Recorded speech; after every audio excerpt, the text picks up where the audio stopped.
السلام علیکم ورحمۃ اللہ وبرکاتہ۔ ناظرین، یہ الشفا ہومیوپیتھک سینٹر ہے۔ اسٹوڈیو میں آج محترم مکرم شیخ محمد یونس صاحب ریٹائر مربی سلسلہ ہیں، یہ تشریف رکھتے ہیں۔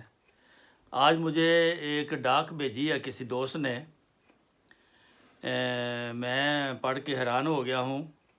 اس کے بارے میں محترم شیخ محمد یونس صاحب سے پوچھتا ہوں کہ اس کا یہ کیا ہے اسلام میں۔ انہوں نے بھیجا ہے جناب دیوبندی حکیم دیوبند مولوی اشرف علی تھانوی کا فتویٰ ہے یہ اس کے ملفوظات حکیم الامت لکھا ہوا ہے، تھانوی فتویٰ جات۔ اس میں سے ایک فتویٰ انہوں نے یہ دیا ہوا ہے کہ ماں سے زنا جائز ہے۔ اللہ تبارک و تعالیٰ کا حکم تو قرآن شریف میں ایسا نہیں ہے، لیکن مولوی صاحب نے یہ فتویٰ دیا ہے۔ لکھا ہے نیچے، ایک شخص نے کہا وہ اپنی ماں سے بدکاری کیا کرتا تھا۔ کسی نے کہا، ارے خبیث، یہ کیا حرکت ہے؟ تو کہتا ہے کہ جب میں سارا ہی اس کے اندر تھا، یعنی بچہ تھا اس کے پیٹ میں، تو اگر یہ میرا ایک جز اندر چلا گیا تو حرج کیا ہوا؟ یہ حکم بھی تو عقلیات میں سے ہو سکتا ہے۔ ان چیزوں کو عقل کے فتویٰ سے جائز رکھا جائے گا؟ استغفر اللہ، یہ فتویٰ ہے الافاظات الیوم من الافادات القومیہ، جلد نمبر 6، صفحہ نمبر 54 اور صفحہ نمبر 55۔ یعنی کہ اتنا لمبا فتویٰ ہے کہ 2 صفحوں پر مولوی صاحب نے لکھا ہے۔ تو اس کے بارے میں پوچھتا ہوں شیخ صاحب سے کہ یہ کیا ہے؟ سب سے پہلے تو ہم اس پر استغفر اللہ ربی من کل ذنب و اتوب الیہ پڑھتے ہیں کہ ایسی بات جس کو سن کر بھی انسان کا ایمان لرز جاتا ہے، تو اس قسم کی اور اس سے کئی اور ملتی جلتی خرافات جو ہیں وہ اسی طرح ایک دوسرے کے ایک فرقہ دوسرے کے اوپر الزام، دوسرا تیسرے کے اوپر الزام، تیسرا چوتھے کے اوپر الزام جو لگائے جاتے ہیں اور بغیر خدا کے خوف کے لگائے جاتے ہیں۔ استغفر اللہ۔ اور اسی وجہ سے استغفر اللہ، مومن بندہ تو یہ بات سن کے بھی لرز جاتا ہے کہ ایسے، مگر یہ ایک بڑی عام سمجھداری کی بات ہے کہ یہ فتویٰ جو ہے یہ ہر صورت میں غلط ہے۔ اس کی وجہ یہ ہے کہ مثلا انگور ہے، میں ایک مثال دیتا ہوں۔ انگور جو ہے وہ کھانا جائز ہے، آپ جب چاہے انگور کھا سکتے ہیں۔ ٹھیک ہے، سبز انگور ہیں، پکے ہوئے ہیں، آدھے پکے ہیں، جو بھی ہے وہ آپ کھا سکتے ہیں۔ لیکن اسی انگور کا ایک ایسا موقع آتا ہے کہ جب وہ ایک اس کی شراب بن جاتی ہے۔ تو جب اس کی شراب بن گئی تو وہ حرام ہو گیا۔ حرام ہے۔ وائن ہے مثلا، یہاں پہ بناتے بھی ہیں، یہاں پر بھی بہت بناتے ہیں، سیب کی بناتے ہیں، انگور کی بناتے ہیں، کھجور کی بھی بنتی ہے۔ تو کھجور بھی کھانا جائز ہے، انگور بھی کھانا جائز ہے، اور اسی طرح اور بعض چیزیں۔ لیکن جب اس کی شراب بن جاتی ہے تو اس کی شکل بدل جاتی ہے، تو شکل بدل جانے سے بھی فتویٰ پھر بدل جاتا ہے۔ تو اس واسطے یہ عقل بھی یہی دیکھتی ہے کہ بچہ جب ماں کے پیٹ میں ہوتا ہے، وہ ماں کے رحم میں ہوتا ہے، وہ ایک خدا نے اس کا ایک پروسیس بنایا ہے کہ اس نے بچے نے جب مرد اور عورت کا آپس میں ملاپ ہونا ہے تو وہ 2 مختلف قسم کے جب جرثومے ملتے ہیں تو اس کے نتیجے میں وہ جو ایگ ہے وہ اس سے بچہ پیدا ہوتا ہے۔ وہ ایک خدا تعالیٰ کا بنایا ہوا ایک نظام ہے، وہ اس حد تک جائز ہے۔ لیکن اس بات کو دلیل بنا کے یہ کہنا کہ ماں کے ساتھ یہ کرنا اور کرنا، بہرحال یہ جو یعنی خرافات مسلمان ان خرافات میں اسی وجہ سے کھو گئے ہیں کہ انہوں نے اس کام میں ان کاموں میں ضائع کیا ہے وقت کہ کوا جو ہے وہ حرام ہے کہ حلال ہے. تو بعضوں نے کہہ دیا کہ سفید کوا حلال ہے اور کالا جو ہے وہ حرام ہے. تو سفید کوا تو ہوتا ہی کوئی نہیں, تو حرام حلال کی تو پھر بات کیا رہی. اسی طرح اور بعض چیزیں ہیں جن کے مثلا وہ سپیکر جب نیا ایجاد ہوا تو انہوں نے کہا کہ جو سپیکر پر اذان دے وہ کافر ہو جاتا ہے. ہاں جی. اسی طرح اور بہت ساری چیزیں ہیں جن مثلا فوٹو کھنچوانا, تو جب فوٹو کھنچوانا یہ پہلے یہ بھی حرام تھا. تو یہ دراصل یہ ساری چیزیں جب ہماری نظر پڑتی ہے تو رسول پاک صلی اللہ علیہ وسلم نے پہلے تو اللہ تعالیٰ نے قرآن کریم میں ہی فرما دیا ہے. قرآن کریم میں سورہ احزاب میں کیا ہے ماں کی حرمت کے بارے میں, کہ یہ لکھا ہوا ہے نا کہ ماں حرام ہے. ہاں جی بالکل وہاں پہ. ہاں جی.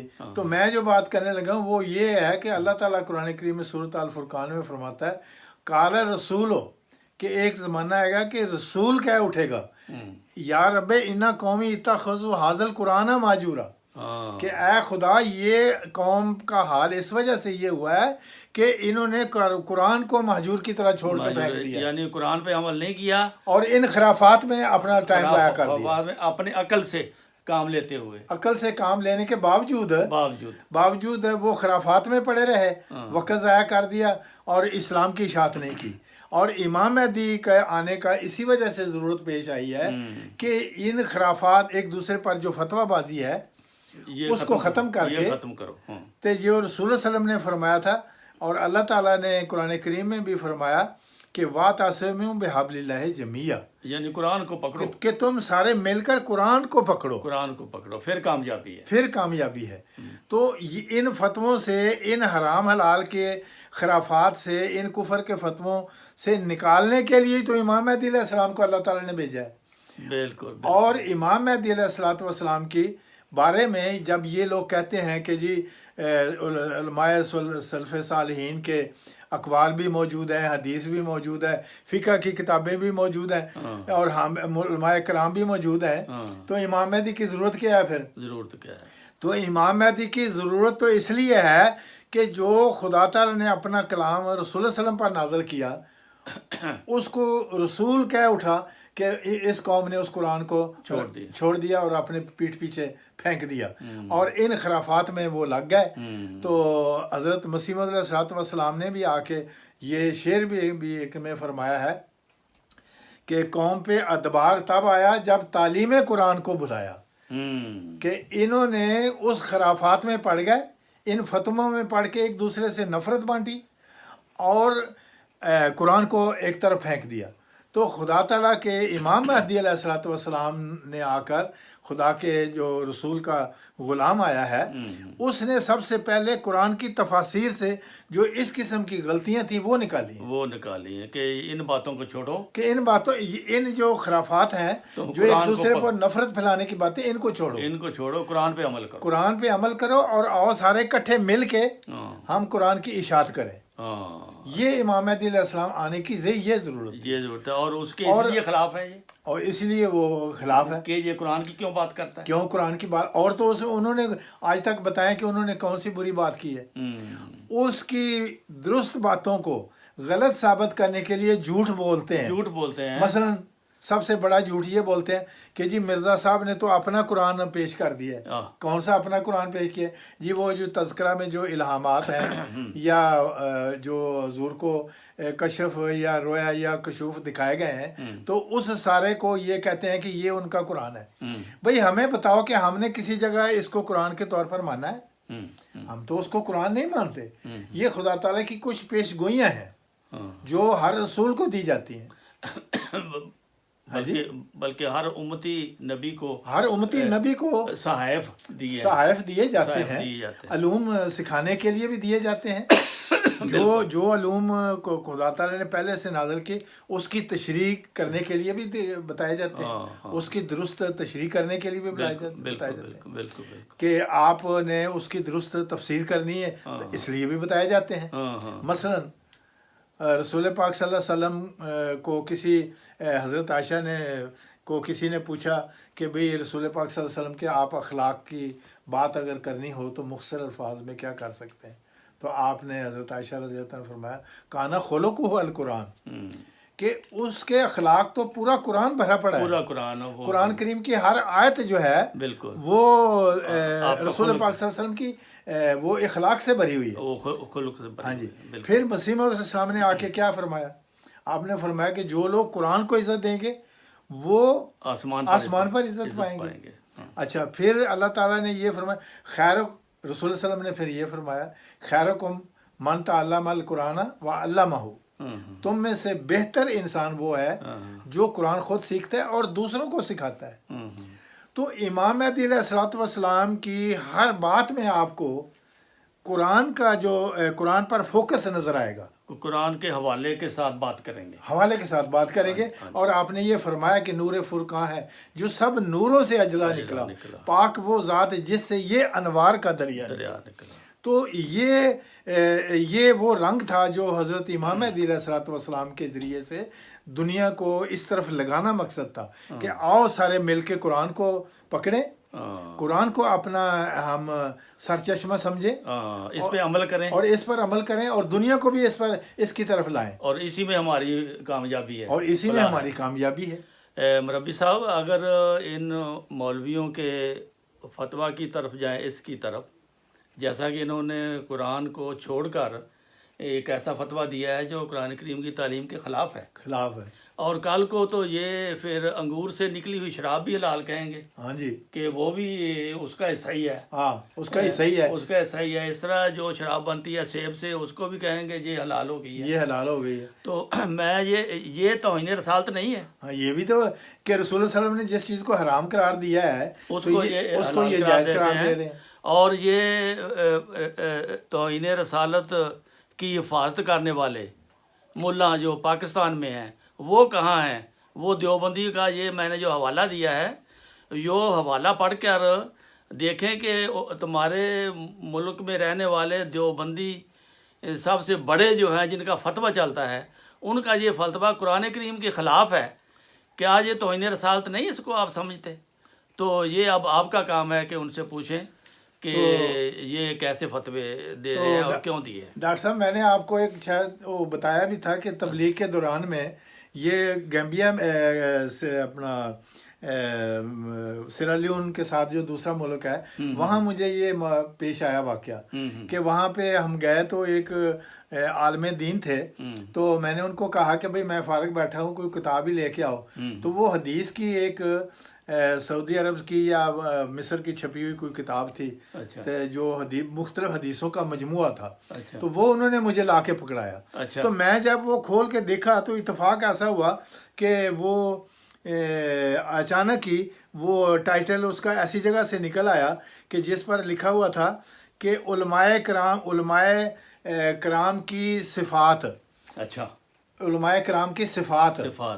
تو وہ میں نے کہا کہ یہ پہلے پڑھنی چاہیے کیونکہ میں عالم دین کے گھر میں آج مہمان ہوں۔ تو میں نے جب کٹ کے دیکھا تو وہ حدیث اس میں وہ لکھی تھی کہ ایک وقت ایسا آئے گا کہ علماء کرام لوگ جو ہیں وہ جاہل لوگوں کو وہ علماء کرام کی کرسی پر بٹھائیں گے۔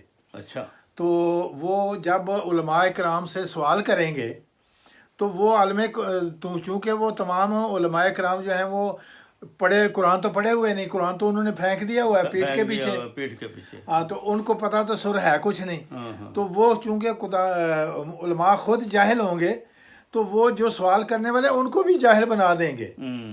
یہ اس میں یہ حدیث رسول اللہ صلی اللہ علیہ وسلم کی بیان کردہ یہ حدیث اس میں موجود تھی۔ اچھا، وہ بابا جی جو امام تھے مسجد کے، وہ جب دوبارہ تیسری دفعہ میرے پاس آئے تو میں نے اس کتاب کے اس صفحے پر نشانی رکھی ہوئی تھی کہ یہ میں ان کو دکھاؤں گا۔ میں نے جب وہ کتاب حدیث کی ان کو دکھائی، وہ نشانی نکال کے میں سامنے حدیث رکھی، وہ بھی عربی پڑھا ہوا تھا بندہ، اس نے جب پڑھی تو وہ حیران پریشان ہو گیا، اور اس نے وہ کتاب اسی وقت لے کے مجھ سے چھین لی اور اس نے کاچ کے نیچے دے کے چھپا کے لے گیا اور میرے پر خوب گھورا ہوتا۔ تو تو وہ کتاب اس نے اندر جا کے چھپا کے رکھ دی اور اس کے بعد میرے سے اس نے بات کی نہیں کی. یہ تو حالات ہیں علماء کرام کے. تو امام مہدی بھی اگر نہ آتے تو ہم تو پھر جاہل ہی رہ جاتے. جاہل رہ جاتے. ناظرین یہ آپ کو اس لیے بتایا ہے کہ موجودہ زمانے میں قرآن کریم کو اگر پکڑ رکھا ہے تو وہ جماعت احمدیہ ہے، اور جنہوں نے چھوڑ رکھا ہے وہ آپ کے سامنے ہے. میں نے ایک مثال دے دی ہے کہ اب علماء کا کام ہے، پاکستان کے علماء کا کام ہے کہ اس پر تحقیق کریں اور ان سے پوچھیں کہ یہ توہین رسالت آپ نے کیوں کی ہے. السلام علیکم ورحمۃ اللہ وبرکاتہ.